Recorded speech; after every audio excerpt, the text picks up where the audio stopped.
Hi friends, AP EAMCET counselling రిలేటెడ్గా ఎవరైతే web options అనేవి పెట్టారో వాళ్ళకి రేపు అలాట్మెంట్ ఆర్డర్ అనేది రిలీజ్ చేయబోతున్నారు. వన్స్ మీరు మీ అలాట్మెంట్ ఆర్డర్ అనేది డౌన్లోడ్ చేసుకున్నాక మీకు ఏ కాలేజ్లో సీట్ వచ్చిందో ఆన్లైన్లోనే సెల్ఫ్ రిపోర్టింగ్ అనేది చేయాల్సి ఉంటుంది. ఎలా సెల్ఫ్ రిపోర్టింగ్ చేయాలో నేను మీకు ఇప్పుడు ఈ వీడియోలో స్టెప్ బై స్టెప్ అయితే ఎక్స్ప్లెయిన్ చేయబోతున్నాను.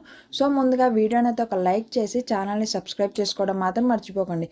ఫస్ట్ మీరు ఏపీ ఎంసెట్ కౌన్సిలింగ్ వెబ్సైట్ని అయితే ఓపెన్ చేయండి. రేపు మీకు ఇక్కడ ఫామ్స్ కింద ఇలా 3 to 4 లింక్స్ అయితే అవైలబుల్లో ఉండబోతున్నాయి. ఎందుకంటే రేపు అందరూ ఆ వెబ్సైట్ మీదే ఉండటం వల్ల మనకి ఒక్కొక్కసారి వెబ్సైట్ అనేది క్రాష్ అవుతూ ఉండొచ్చు. సో మనకి ఇలా చాలా లింక్స్ అనేవి అవైలబుల్లోకి అయితే తీసుకొస్తారు.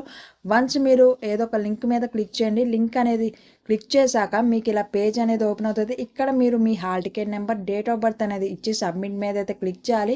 క్లిక్ చేశాక మీ మొబైల్ నెంబర్కి ఓటీపీ అనేది వస్తుంది. ఆ ఓటీపీ అనేది ఇచ్చేసి సబ్మిట్ మీద అయితే క్లిక్ చేయండి. ఇక్కడ ఫస్ట్ మీరు మీ అలాట్మెంట్ ఆర్డర్ని అయితే డౌన్లోడ్ చేసుకుని ఏ కాలేజ్లో ఏ బ్రాంచ్లో సీట్ వచ్చిందని చూసుకున్నాక సెకండ్ ఆప్షన్ సెల్ఫ్ రిపోర్టింగ్ మీద అయితే క్లిక్ చేయండి. ఇలా పేజ్ అనేది ఓపెన్ అవుతుంది.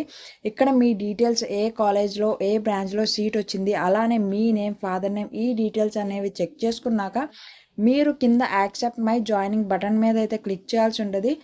ఇక్కడ వీళ్ళు క్లియర్గా ఇచ్చారు, this is not joining report అనేసి. So accept my joining link మీద క్లిక్ చేయండి. బటన్ మీద క్లిక్ చేశాక ఇలా పేజ్ అనేది ఓపెన్ అవుతుంది.